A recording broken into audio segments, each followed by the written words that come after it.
Every spring, as the woods start waking up, I start hearing the same thing. Careful, that's poison ivy. But more often than not, it isn't. It's Virginia creeper. This native vine is one of the most commonly misidentified plants in the eastern United States, especially in spring when both it and poison ivy start to leaf out. And to be fair, the confusion makes sense. At first glance, they can look a lot alike, but once you know what to look for, the differences are actually pretty easy to spot. Let's start with early spring. Both vines emerge with reddish stems and tightly packed new leaves. Virginia creeper's leaflets are folded up like little fans, and they almost always come in groups of 5. The catch is, when they're just emerging, some of those leaflets are still tucked in and not fully open, so it might look like 3 at first. That's what gets people. Poison ivy, though, is consistent. 3 leaflets per leaf, always.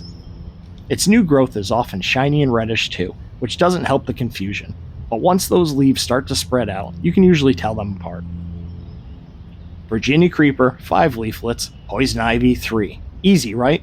Well, sometimes. In shady spots or when leaves are damaged, even Virginia creeper might only show 3 or 4 leaflets at a glance. That's why it's worth taking your time. Follow the vine a bit, look at a few different leaves, and see what the majority are doing. There are other clues too.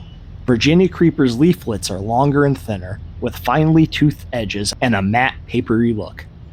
Poison ivy leaves are broader, often with a smoother edge, though they can be slightly lobed or notched. They tend to look a little waxier and glossier, especially when young. It's not always about the shape, it's about the whole picture. Now let's talk about how they climb, because these two use completely different methods. Poison ivy climbs using aerial rootlets, tiny fuzzy roots that cling tightly to bark or walls. They look like little hairs sticking out from the vine. Virginia creeper uses tendrils, long curling arms that reach out and grab with suction cup tips. If you see a vine that's hugging a surface with a hairy fuzz, it's probably poison ivy. If it's climbing with outstretched tendrils and little suction pads, it's Virginia creeper. Sometimes you'll find both vines growing side by side or even tangled together. That's when things get tricky. In those cases, you really have to slow down and look leaf by leaf. One vine might be harmless, the other might leave you itching for days. Virginia creeper doesn't cause a rash in most people, but poison ivy does, and all parts of the plant contain urushiol, the oil that causes the reaction. So if you're unsure, it's best not to touch either one. Take a photo, look it up, or come back when the leaves are a little more developed.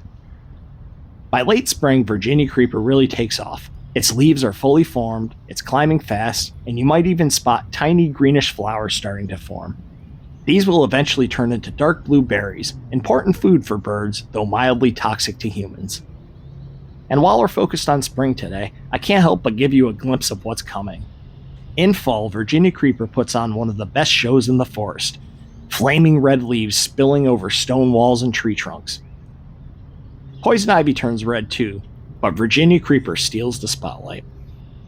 Once you know what to look for, Virginia creeper and poison ivy are easy to tell apart. And knowing the difference isn't just useful, it helps you slow down, pay attention, and really notice what's growing around you.